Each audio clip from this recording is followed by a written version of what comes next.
Hey, what's going on, CNFers? Welcome back to another show. It's hitting you a little later on this CNF Friday. A little later than I'd like. This week's guest is Earl Swift, author of 7 books, with his latest being Chesapeake Requiem, a year with the watermen of vanishing Tangier Island.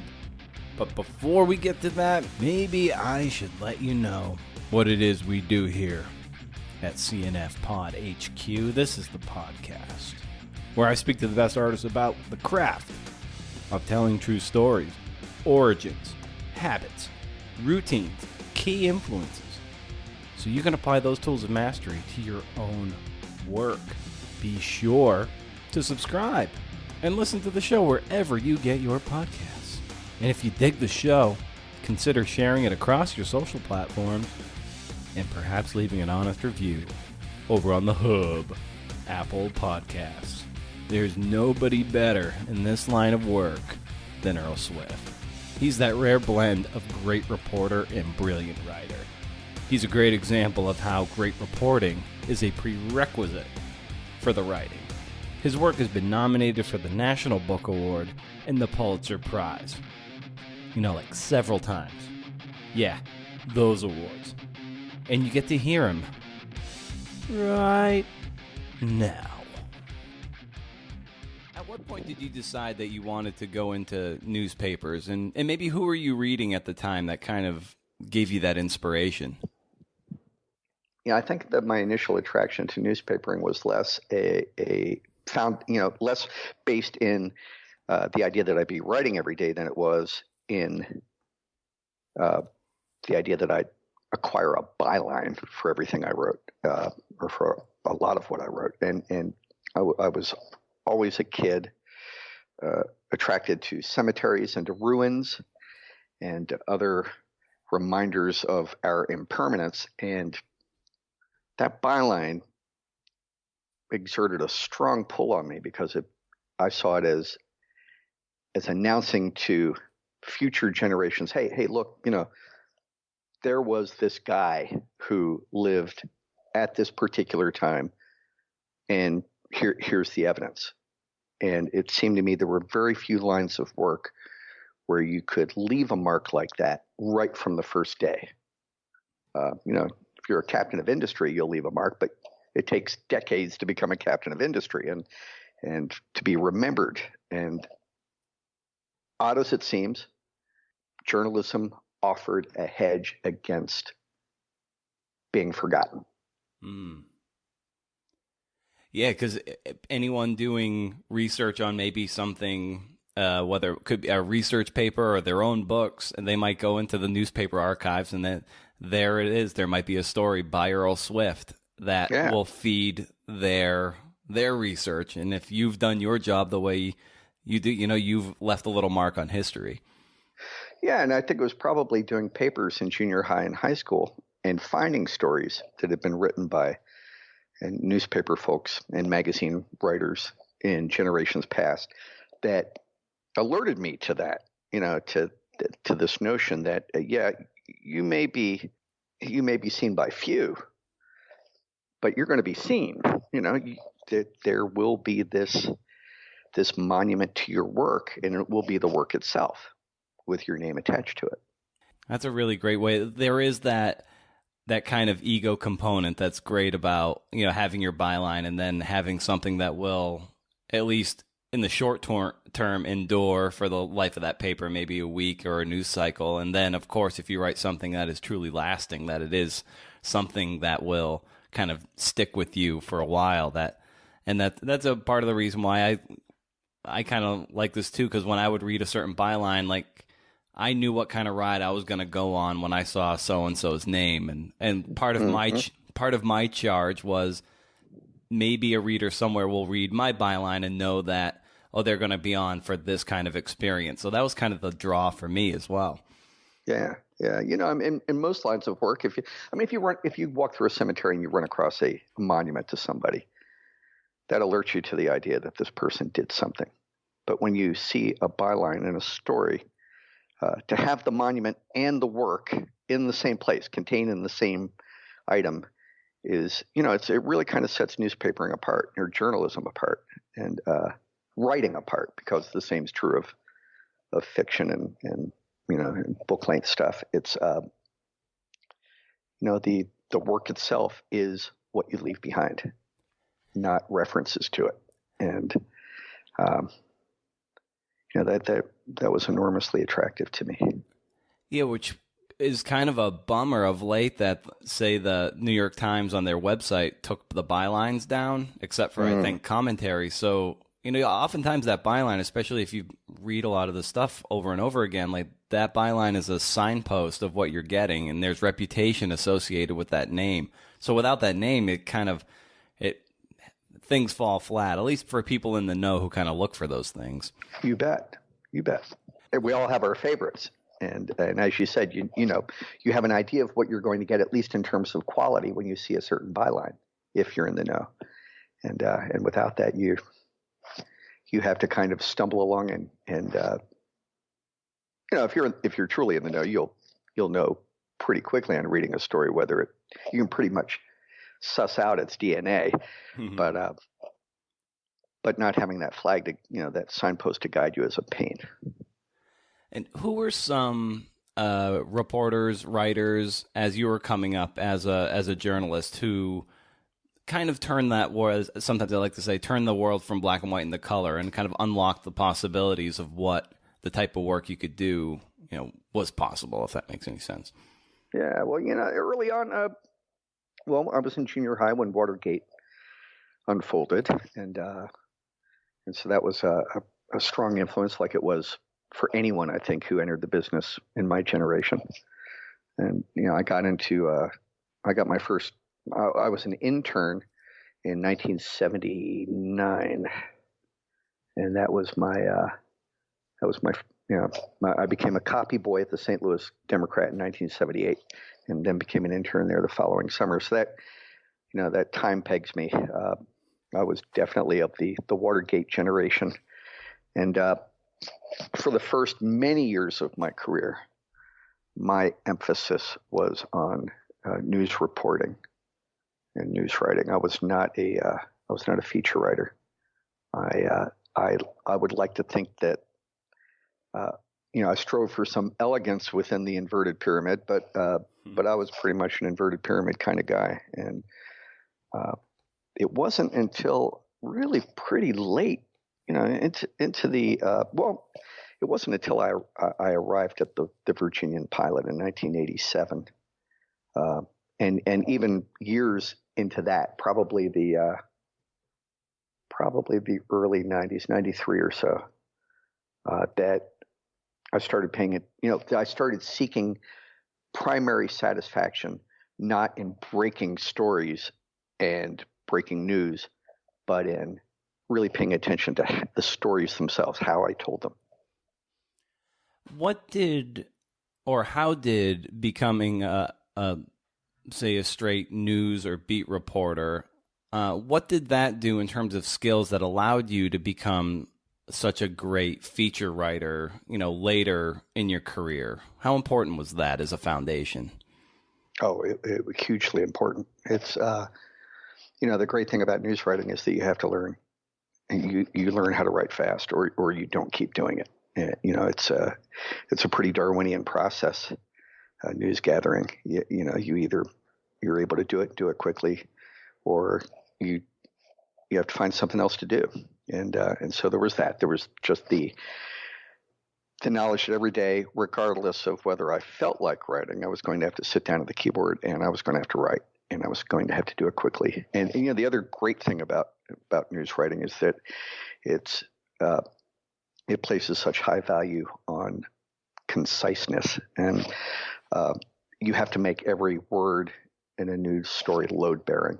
You have to, every word has to be a load bearing component of the sentence it's in.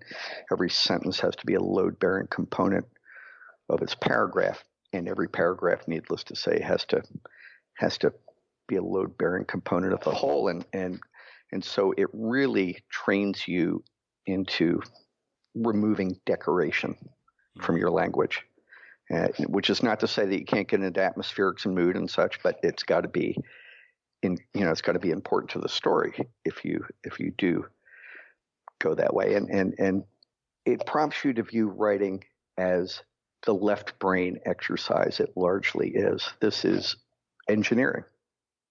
I think a lot of people have the misperception that writing is something that requires inspiration before you sit down to do it. And it's always been my experience that the inspiration comes while you're doing it.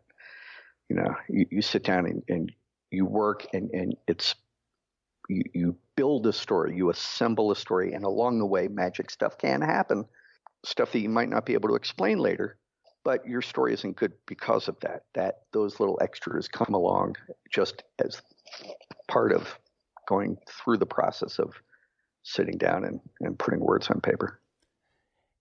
Did you have any nerves or apprehensions as you got into being a straight news reporter, dealing with those tragedies and accidents and that nature, or did you just kind of fold into that and take to it naturally? I took to it pretty naturally. I was a pretty aggressive news reporter. I enjoyed beating the competition. I enjoyed getting the story, and I found it very exciting. After when I left St. Louis, I worked in Anchorage, Alaska, for the afternoon paper, the Anchorage Times, and it was the kind of operation where I'd go in and I covered crime initially, and I'd go in and check the police blotter every morning at about 6 a.m, and by 11 o'clock or noon, I'd have written 5 or 6 stories, and it was, it was the kind of environment that chews up and spits out a lot of young reporters, I think, and I just found that for whatever reason, it just excited me. It just energized me. Yeah, not similarly, but I had a very short stint as kind of a news reporter in a pretty gritty city. I actually had to quit because I was struck by sort of anxiety and fear about dealing with the gritty underbelly of certain things. I just took to the temporal nature of feature writing, that you could take your time and be slower and not have to be that aggressive, sort of in your, that constant kind of, that hustle where you got to find the right spokes, go to the fire and find the right guy and try to talk to him. Like, for some reason, I seized up with that. That's a skill that I wish I had, but it sounds like, you kind of you had that in you. Like, where did that come from? I don't know. I think I was just a competitive jerk, and and it lent itself well to it. And we had a tremendous newspaper war going in Anchorage at the time. The Morning Daily News had long been the smaller paper in town, and by 1984 had drawn even with and was quickly passing the Times in circulation. And so we had a really an existential struggle afoot at my paper to beat the Daily News whenever we could with a smaller staff, a much leaner operation, and I enjoyed being part of the scrappy underdog, and my main fear was getting beaten, and that did keep me up at night sometimes, but there was no greater feeling than beating the Daily News on a story. And as you were coming up as a reporter, and then even later in your career, how did you, or what process did you use to vet out stories that sounded like there was more to it than what was on the surface, and allowed you to dive in? Well, even on covering crime, you would run across those stories on occasion. It wasn't just doing the police blotter. And I remember I got a call while I was working one late morning, I think it was, and from the Cook Inlet pretrial facility, which was the jail in Anchorage, from a guy who said that he had been a professor of psychology at a couple of universities in the lower 48. And he was being unjustly held at the jail. And would I come and talk to him? And it was just such a strange call that I got calls from the jail all the time, but this one really stood out. I mean, he sounded like a professor, for one thing. His name was Ken Hunter. And so I went over to the Cook Inlet pretrial facility and met with him. He was a mountain of a man, really big guy. We sat in this little tiny interview room where our knees almost touching. And he proceeded to effectively confess to a double murder, which was not what he was being held for at the jail. He was being held for a sexual abuse charge. And his contention was that the state troopers had arrested him on a sex abuse charge, a trumped up sex abuse charge in his thinking, so that they could investigate and put together a case for this double murder. So he kind of he just preempted them, I guess, by telling me the whole story of this double killing that he had participated in. And I knew by the time I left the Cook Inlet pretrial facility that day that that wasn't going to be a typical 12-inch inverted pyramid story. That was so. I mean, I don't know how it just seems obvious at the time is the only way to answer your question. I don't think there are any rules that guided me. It's just that there are some stories that are so clearly interesting and complicated and odd, and that you're compelled to dive in. Did you have any experiences of false starts or stories that felt promising like that on the surface, only to yield after X amount of reporting that it just kind of fizzled out? Oh, yeah. Oh, sure.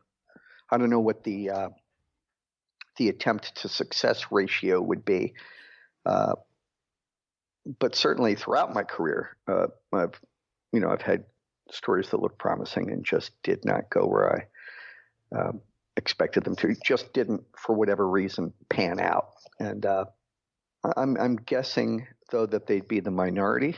You can almost always find a story, even if it's not necessarily the story you expected going into it. And I know you've had this experience. You leave the newsroom following one story and you come back with something completely different, and your editor almost on occasion gets upset. What do you mean? You told me this story was going to be about this. But the fact is, until you've left the building, you often don't know what the story really is, and editors don't often leave the building. And the good ones recognize very quickly that often what you come back with is far stronger than the story you left the building to go get.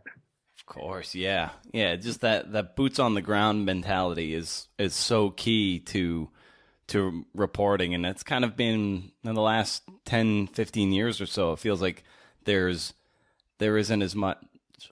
It's not valued as much. It doesn't. There's just no. I just feel like there's no time. It's almost got to be like reporting by phone more often than not. Geez, I've written so many stories that my primary mode is actually on the phone, which is not preferable. It would be nice to be, hoofing it and wearing the outsoles of my boots to do it, but it's kind of the nature of the biz these days. Well, the 24-hour news cycle makes it pretty tough to invest, upfront time. And the other thing is that so many outlets do not pay.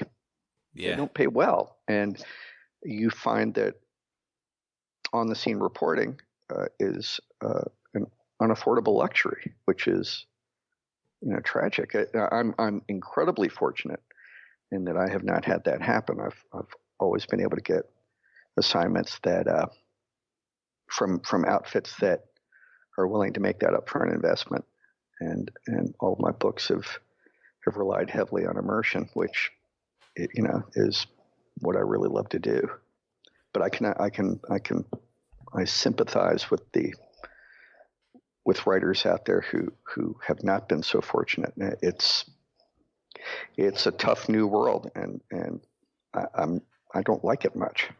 We've already established that a great strength that you have is that that competitive nature that allows you to, get in there, ask the questions, not be fearful of the situation. I wonder, what do you feel like you struggle with on the other side of that coin? Well, the kind of stuff I do these days, I'm not really called upon to use my competitive nature in the way that I used to. It's not about getting the story first anymore. I'm writing books now, or I'm writing magazine stories that have a 6-month lead time on them,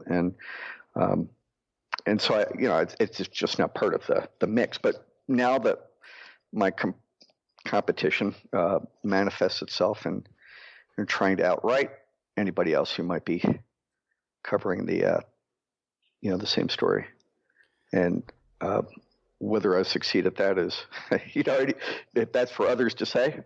But my goal now is just to be as comprehensive and elegant and compelling as I can be on the page, and so that anyone else reading the story who might have been interested in the same subject will walk away thinking, okay, well, that's been done. Yeah, that's because Tangier, the island of Tangier, has been written about a lot in the last in decades, and certainly recently. So I think that probably played into a lot of your creation of your latest book, because it had been covered a lot, but not as deep a dive as you did. So you were able to truly sort of take the time and immerse yourself, and maybe and have written like the definitive story on the island of Tangier. Yeah, well, I mean, per capita, this little town of 460 people might have been written more about than any other community in America. I mean, it was just since the 1890s, newspapers have been going to Tangier and writing about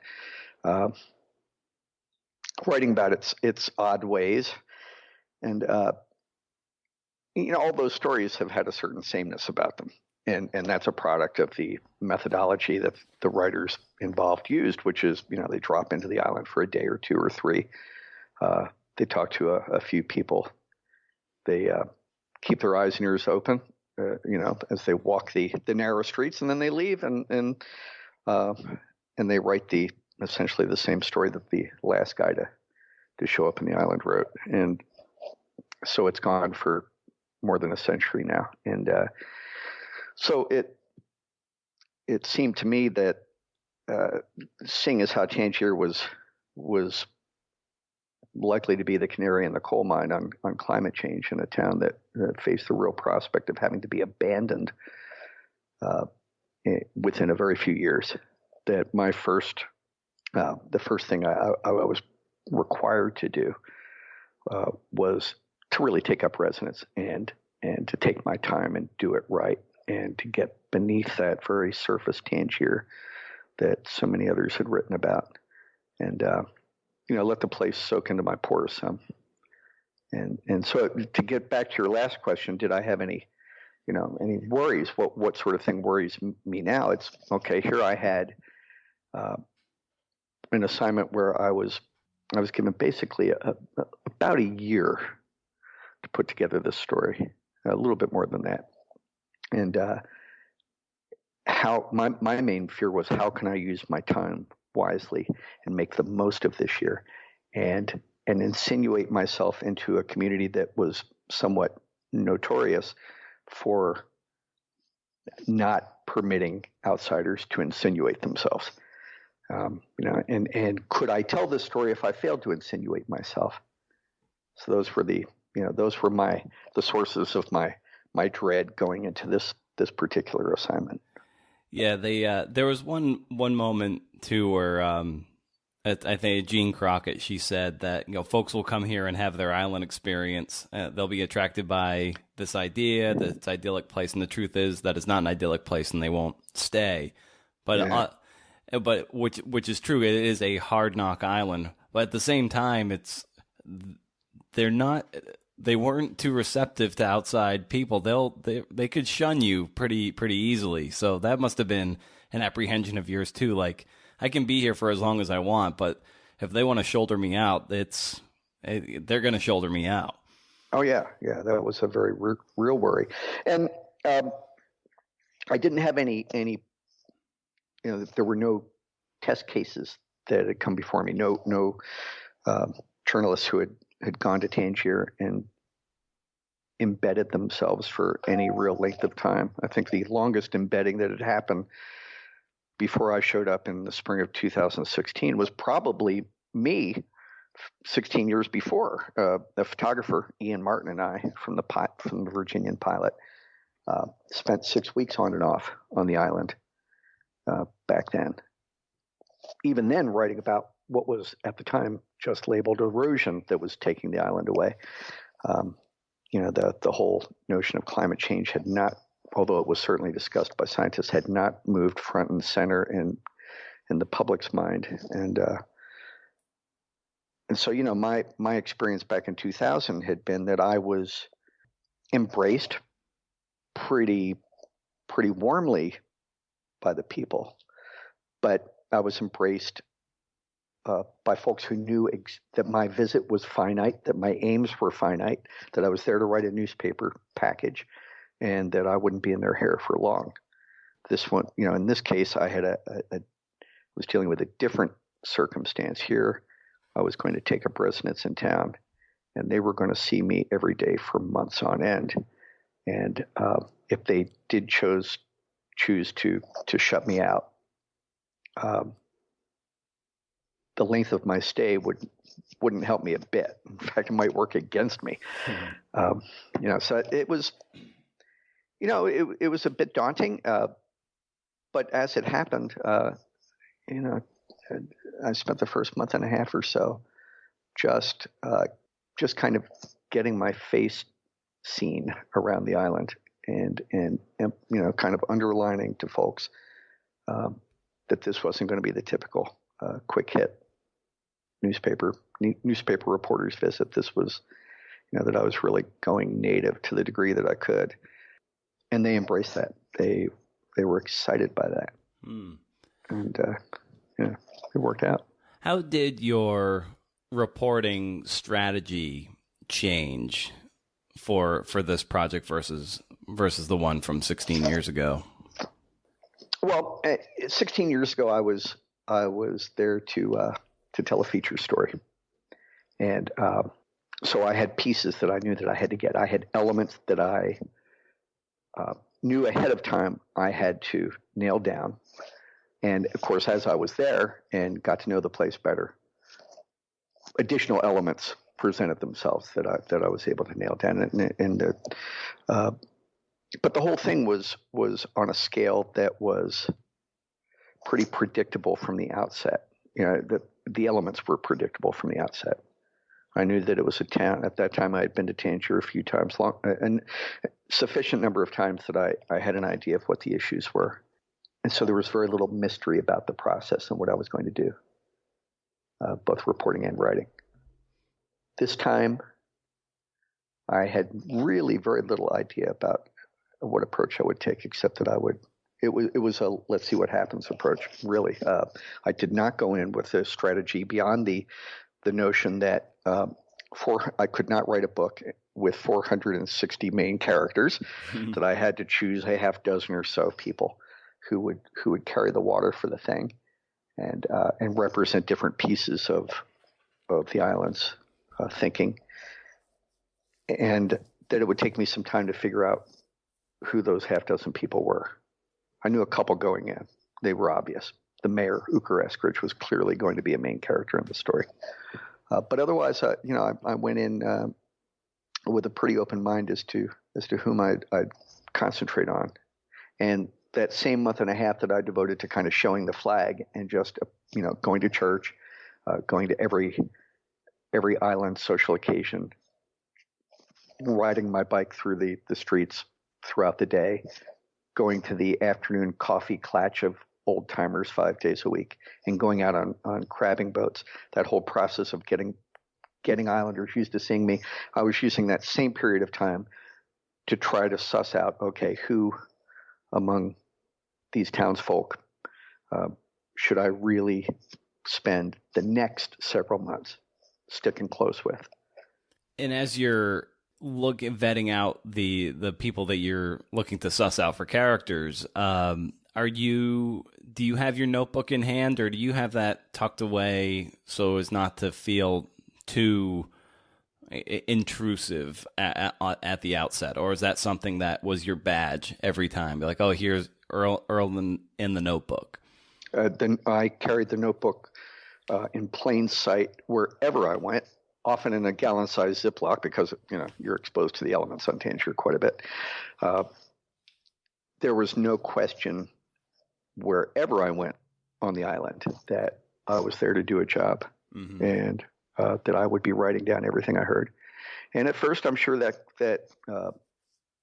discouraged people from speaking their mind, and they were quieter maybe than they normally would have been. But over time, I think it worked to my favor, because they never saw me without the notebook, and it just became part of who I was and what I was doing.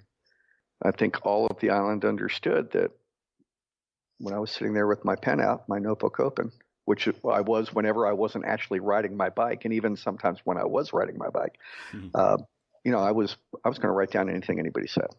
The process of becoming a fly on the wall does not rely on folks forgetting that you're a reporter. It relies on them trusting you enough that they don't even think about it. And so whether or not I had that, I think it would have been a big mistake to keep surreptitious notes and not be completely upfront about what it was that I was doing. And I've always been a big believer in showing the notebook. This isn't a line of work, I think, where you can be duplicitous or shady to any degree. You have to be absolutely upfront about what you're doing. That's a great point you're making in a sense, that the way that you were able to blend in and have them forget about you and who you were and the job that you were tasked with was to actually kind of be that sticking out from the outset with the notebook, instead of trying to be almost like an undercover agent and then scribbling notes in a bathroom stall. Like, it was actually, right. You were able to blend in by not blending in at first. Right. And being consistent in my overt, approach to what I was doing. And with such a long amount of time, about 14 months you stayed, you were pretty much a full-time resident, more or less? Full-time for the first 7 months, mm-hmm. and to a lesser degree the second 7 months. But a regular presence, it varied. After the first 7 months, I dropped off to about a week a month for 2 or 3 months. And then I stepped it back up again as we got closer to the summer of 2017. And then my last reporting trip was in October. So I started in May, went to the end of the year full time, backed it off in the early winter when I actually started writing the book, and then stepped it up again as in my writing it became obvious to me what I was missing and what I really had to concentrate on. So the spring of 2017, when I was approaching my 1-year anniversary, and then when I passed it, was really a time when I had come along in the story enough, had structured it, understood what, how I was going to roll it out, and now went back to do very specific reporting rather than the just open notebook, live every day as it happens, and let's see what unfolds, that characterized the first 7 months. Mm. How did you keep your notes and your research organized as you were taking in all that information through the first several months? At first, I just organized my notebooks chronologically. I'd get back to my rented rooms each evening and dump my notebook's contents into the computer. And my days had a certain predictable structure. There were things that I responded to, things that happened on the island that I'd go and basically cover. There was the every afternoon coffee clatch, what Uker, the mayor, called the Situation Room, which usually involved 6 to 8 old-timers sitting around in the former birthing room of the shuttered health center and solving the problems of the world and complaining about wrong-headed state fisheries regulators. And I knew that I'd be getting great material from that every day. And that really the Situation Room would almost serve as a Greek chorus for the story. That became obvious pretty early on, because those guys would always be talking about whatever happened to be going on in Tangier. They'd always have varying opinions on it, and they'd have a great ways of expressing those opinions. So the I had church. I knew that whenever I was in church, there was a good chance that I'd get material either from the sermon or more often from the prayer requests that took place that would speak to what was going on the island. And the churches made my life quite a bit easier because they, in the interest of making services available to the island's shut-ins, they record every service on CD-ROM. So after every Sunday and every Wednesday night, I always collected the CDs of that day's service and was able to, so I had a great record of backup for my own notes at these church services that were incredibly important because Tangier is basically a theocracy of old school Methodism, and that just made life so much easier. And so you've got all your, as you're getting your notes, you're typing them into the computer. At what point do you start to see the shape of the story take hold? And how did you decide to settle on, your 3 main threads and braid those together? Let me think about this. Well, I guess throughout I was, especially as I arrived in May, late in the summer, when I was pretty well established on the island, when everyone was, by that time I was accustomed to living on the island, and the island was accustomed to having me around. I was thinking at that point, okay, how the heck am I gonna tell this story? How can I structure this thing? Because it was clear to me that it was not a story that would necessarily follow a straight chronology. I'm a big fan of the braided narrative because it allows you to, start a story at a gallop rather than begin at the beginning, which might not be nearly so interesting, and then go back to the beginning or incorporate the beginning into your rollout of the here and now, and it also enables you to incorporate backstory or technical background that the reader needs to be equipped with to understand what's coming, but to do it in kind of a sly manner. You don't have to present the reader with a big chunk of homework up front. You can get the story started and then spoon feed the homework little bit by little bit as you go along. But all my previous forays into braided narrative had always relied on one of those threads being a very strong chronology. This happened, then this happened, then this happened, this happened, usually in the here and now. And with Tangier, I had a strong chronology in the island's history and its past, but when you're there day by day, you're not guaranteed that you're going to be presented a strong chronology in the present. And so what I figured was that I would arrange the book thematically, that there would be a thread of the here and now in which I would take you through a rough chronology of life on the island while I was there. And it would include, something that happened early in my stay, Henrietta Wheatley's funeral. There was a wedding that occurred early in my stay. There was the school's graduation. All of those were going to be set pieces that I could put in chronological order. And I'd be spending time on boats and in various kinds of weather. I could use those as part of the chronology, but it wasn't necessarily going to be a point A to point, definite point B kind of thread. There wasn't any destination necessarily, as there had been in my previous attempts, and I was a bit worried about that.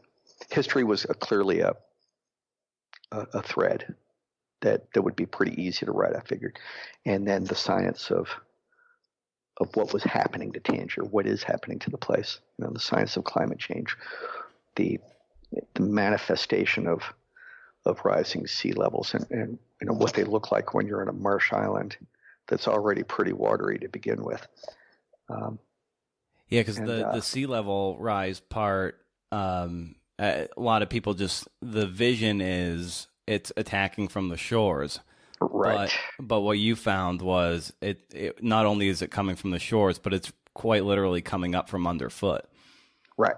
I mean, this is, when your island is 80% marsh, it lacks hard edges against which you can really measure the advance of sea level rise. You've got no yardstick against which to see it. And what happens instead is that as waters rise in a marsh, the marsh drowns and it turns to open water. It turns to mudflat first, then to open water.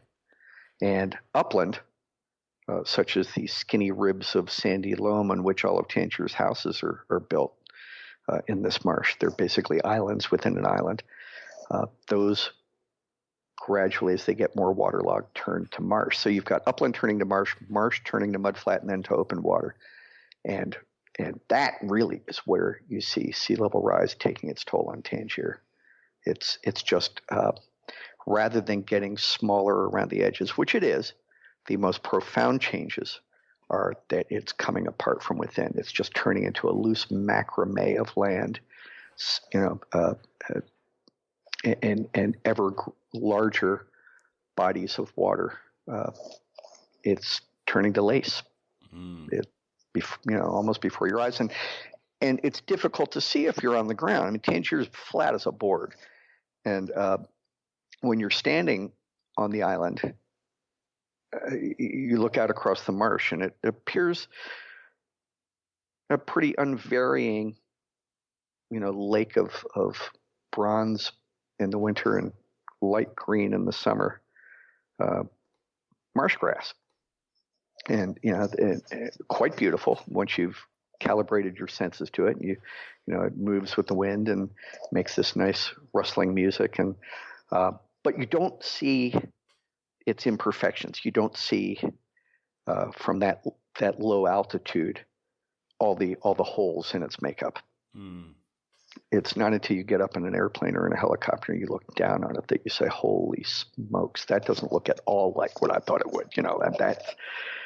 That's falling. It's just dissolving. Before we were on air, you brought up a great term about this is when you were writing a previous book, but I'd love to hear how you apply it to this one about proportionality and balancing, the science of this, the history of this, but also the spine of your time on the island. So how did you measure those proportionalities so the recipe of the whole book felt balanced instead of heavily weighted against versus one element being heavier than another? Right. Well, that's always the big question. Proportionality is the hardest thing to get right, I think, and it's the thing on which a narrative's propulsion most heavily depends. I mean, you're presenting the reader in this case with close to 120,000 words of narrative, and asking him or her to make a commitment to sit down for, that's a lot of words to make your way through. And it is incumbent upon you to provide that story with the greatest amount of thrust that you possibly can. You have to maintain forward propulsion to get the reader through that story. And proportionality is where you succeed or fail. If you don't get the mix right, you'll kill your momentum. In fact, there's also, you run the danger of providing too much forward propulsion, which is, you can build too big a head of steam, and and race in places when really you need to be a lot calmer in the rollout. So Brendan, I wish I could tell you that I have hard and fast rules that I follow that have ensured that I get the proportionality right. But the fact is, I don't. With the braided, one of the advantages to a braided narrative is that, the way I do it anyway is I write in 1,000-word chunks. Basically, most of my chapters run about 5,000 words, and within that chapter, you're going to have 5 pieces, and you're going to see all 3 braids represented in those 5 pieces. So you may have 2 of a couple, and 1 of the other 2 or whatever. You're going to see them in a different mix, but all represented almost all the time. And the advantage to that is that your reader never gets a chance to get tired of what you're saying. So if you're talking about climate change, a little goes a long way. A lot of readers do not want to get bogged down in the weeds of the scientific weeds, and so that approach enables you to make a point in 1,000 words and get the heck out and get back to, say, what's going on in the Situation Room. And so you have an advantage in using that sort of almost mathematical structure in that you have an implicit propulsion just because you're never sticking with anything for too long. And but in terms of the overall proportionality of the story, for me, I almost always have to wait until I'm finished and have a chance to walk away from it for a couple of weeks, and then come back and it'll usually when I can read it with cold eyes, I can usually pretty quickly say, okay, I've got too much here. I've got too little here. I've got to change this mix a bit. Now also, I rely on a couple of friends who are my first readers, who are great writers themselves and spectacular editors, which I don't think either of them would have seen themselves being when we first became friends. They were reporters with me at the pilot, but they've just turned out to have a great gift for being able to get high above a really long story and pick out where it flags, where it has holes, where I annoy them, and they've just been keys to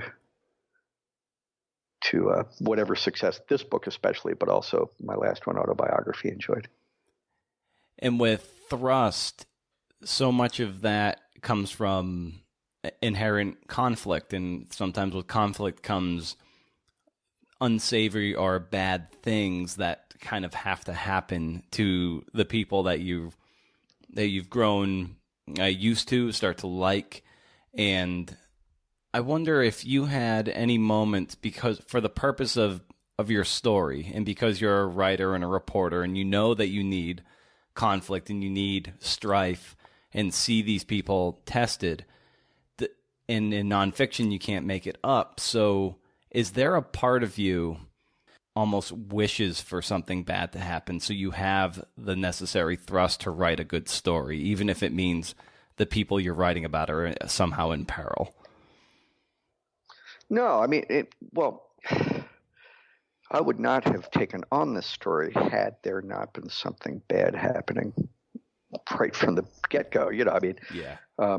The bad thing here is that I was writing about a town and writing about people who were facing an existential crisis, and were very likely to lose that wrestling match with Mother Nature that they found themselves in, and so the way I pretty much established what the stakes are right up front in the book. I tell you, look, this is a town that's that only has a few years left, and the tension, I hope, comes somewhat unexpectedly, in that it comes not from understanding the horror of what's unfolding here, this slow motion natural disaster, but it comes instead from growing to like the people. And so you start the story understanding the horror, but not really caring about the victims. And as the book progresses, the horror gets sharper and focused, but doesn't really grow any bigger. But your stake in the victims does. And so it's almost a kind of a backwards way to unfold the narrative, but I hope it works. I mean, I think most stories get you to care about the characters and then have drama thrust at them. This one starts off with a drama and then gets you to care about the characters. And for spending so much time with these people, and of course, there's no way around them becoming essentially very friends and certainly friendly. What are some of the challenges that you've found throughout the course of the books you've written when you've spent so much time with key figures, of writing about them in a way that's true to the story, but also a way that doesn't violate the friendship that you've garnered as a member of a community of Tangier for essentially over a year? Well, again, I'm holding that notebook wherever I am and whomever I'm speaking with, and so the understanding, the implicit contract is that that notebook is why I'm there. And I did become very friendly with some folks. I have great affection for the people of Tangier. And but I was there to do a job, and a job that in the abstract really can't hurt them. It can only do them good to get the plight that they're in front of as many people as possible. So I never really felt a conflict with, I never worried that somehow I was betraying a confidence. As far as I'm concerned, no confidence was ever shared with me because I was always holding a notebook. If I was told something, then I was told it with the understanding that it was probably going to wind up in print, or at least it could wind up in print.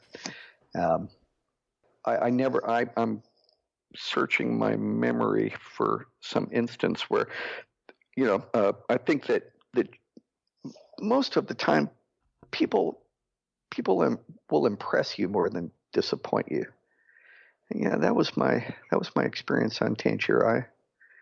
I found this a place that I really came to love, and one of the reasons, this gets off the topic of your question a little bit, Brendan, but one of the reasons is that, it really got me thinking about the whole nature of the word home. Because I told people that, immediately while I was writing the book and immediately after I kind of left full-time residency there, I told people that I considered Tangier a second home, but that does not really accurately capture how the place made me feel, because the fact is that when I'm at home here in the Blue Ridge of Virginia, and I leave the house every day, I drive into a community in which I'm anonymous. Nobody has any idea who that guy in that car is. I drive to my office, and I'm friendly with the folks at the office, of course, but between home and office, I could be anywhere and I could be anybody. Whereas when I left my place on Tangier, I was greeted by name by every single person I encountered. I was welcomed with a smile wherever I went. My every transaction was face to face. It was a completely different way of living, and in many ways a far more authentic way of living. It's a place where everybody counts. There's accountability that you cannot escape. And during the length of my stay there, that included me. I counted. I was allowed to pretend that I was a Tangierman for those 14 months. And my role in that community was that I was the guy writing the book. I was the guy with the notebook. So I don't think there was ever a point at which an islander said something to me and then approached me later and said, "Hey, could you leave that out?" Mm-hmm. I don't recall that ever happening, which is pretty unusual. Right. And especially for a community that's so tight-knit. Well, maybe it's because they are so tight-knit and there are no secrets in that town that they didn't. Yeah, I think you're onto something there. I think that's exactly what's going on. Yeah. I mean, there are no unacknowledged feuds on Tangier. They're all acknowledged. There are very few secrets. And when you got to the nitty-gritty of the writing of the book, how are you setting up your days so you could chip into what ended up being, like you said, 120,000 words by the end? Yeah. Well, I have a daily quota. I write 1,200 words a day. I'm a creature of unvarying routine when it comes to writing.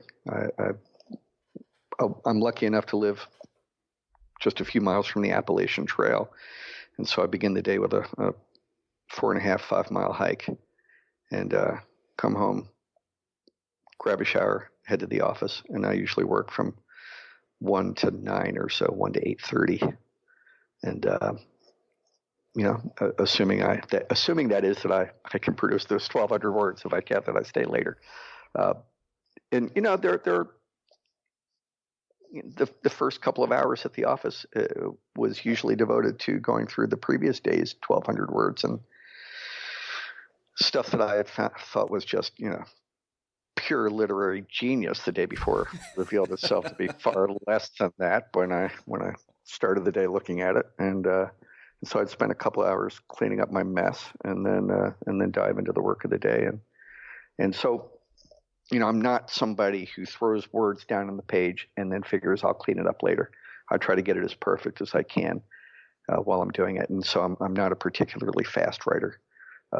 So my methodology has changed some from my days, writing news, banging it out. And the beauty of the inverted pyramid is it doesn't require a whole lot of strategizing, and this of course did. And because I'm writing 1,200 words, what that usually means is I can finish one of those little sections within the space of a day.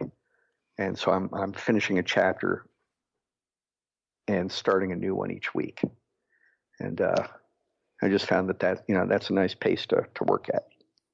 When you're in the thick of it, in the middle, when as I always like to say, when you're too far away to turn away from home and turn to go back home, and too far safe.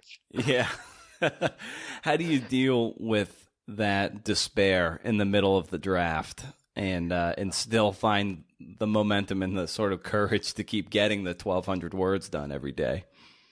Well, it certainly does come. I mean, and what I try to remind myself that I could be wearing a necktie and selling insurance, and that I'm the luckiest guy in the world to be able to do this for a living. I mean, and I mean nothing untoward towards the many fine people in the insurance industry when I say that, but it's my dad, when I was growing up, was an executive first for Firestone and then for Uniroyal and then ultimately for Quaker State Oil. And he was completely into his work, loved work, but I never could understand how somebody could get excited about, how many tires you sold or how many pallets of oil, a particular vendor needed. It just seemed to me to be work that didn't, it wasn't going to change the world in any respect. And here I'm lucky enough to have, and you are too, we are lucky enough to have work that has the potential to change at least, one life, and sometimes many more than one. And it's enormously exciting. And so whenever I hit the doldrums, And it usually hits it about 2/3 of the way through the writing, where I really begin to get uncertain about the value of this story and whether it's just a loathsome piece of crap or, I might be onto something good. The doubts really creep in. I just try to remind myself this is just part of that great job. It's, it on good days it gives you further fuel to make every word as good as you can make it. And is there a point where you feel most engaged and most alive in the process of either writing or the information gathering phase or the rewriting? I don't know about most. No. I really don't think. If there are parts where it's easier because it's what your needs are in greater focus. And so, for instance, I finished writing the book. My deadline was last October 1st for turning in the manuscript. And I was approaching that deadline mid-September or so and working on the ending. And I realized that I was going to have to go back to Tangier and do some more reporting for the ending. I had the last chapter except for the very last scene. And I was able to get that done and turn in the manuscript, and with a note that the final scene was TK. And then on October 5th of last year, 4 days after my deadline, while my editor was reading the manuscript, I went back to Tangier and reported that last scene. And that last piece of reporting was some of the most fun because I knew exactly why I was there. I knew that this scene had a role to play in the story. And it didn't mean that my questions would be any different. It didn't mean that I had to shape it in any way. It just meant that I had to keep my eyes and ears open for what I needed to establish in that last scene. And that made it enormously easy, compared to every other, where every other scene in the book, I had to be wide open and just, a Hoover, just sucking up every detail. In this one, I had the luxury of going after. I knew that I had to make certain points to get out of the story.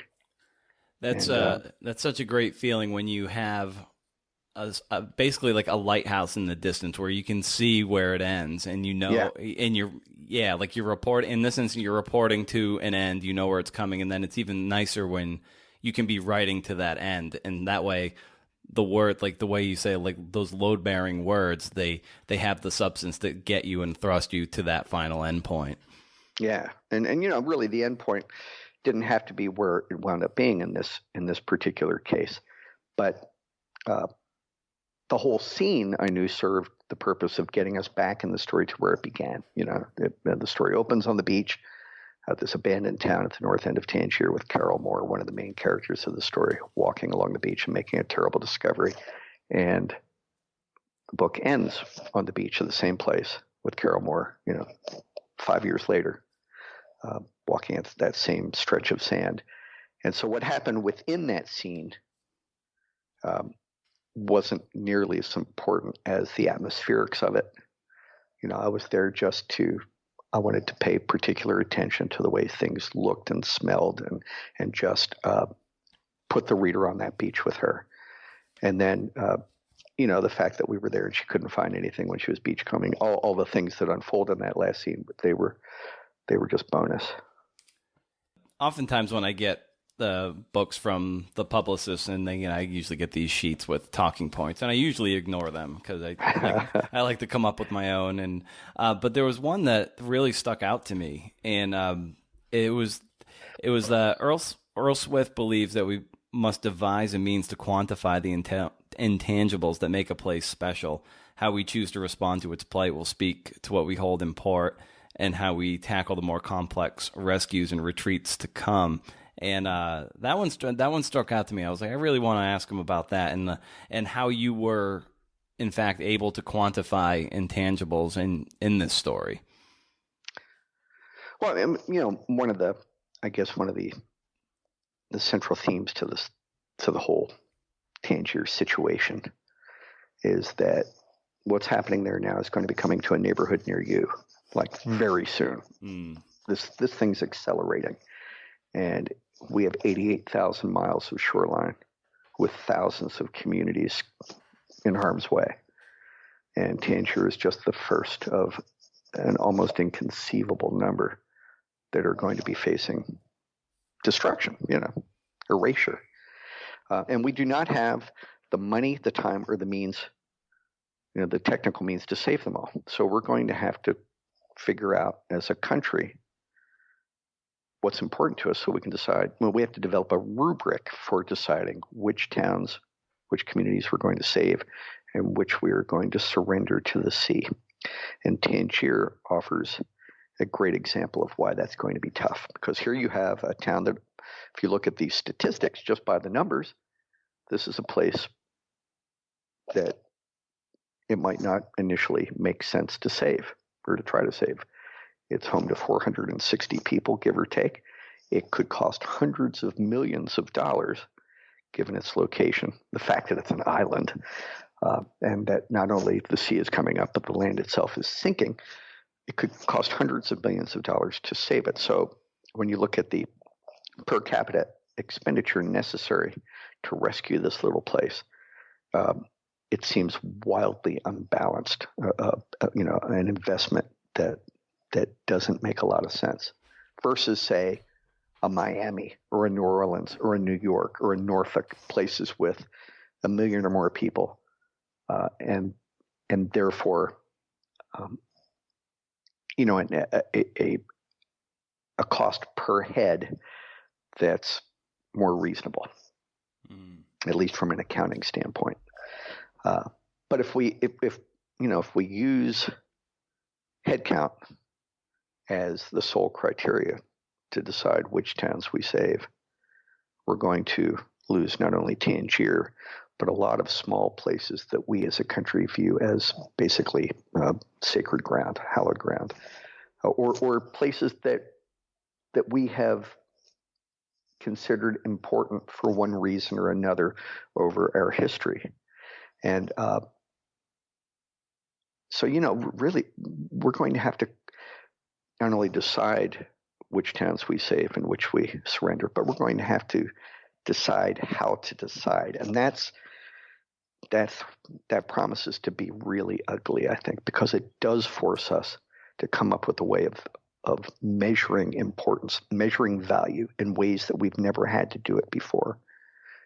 Is there a value to a Hilton Head, say, that one can separate from the size of its population?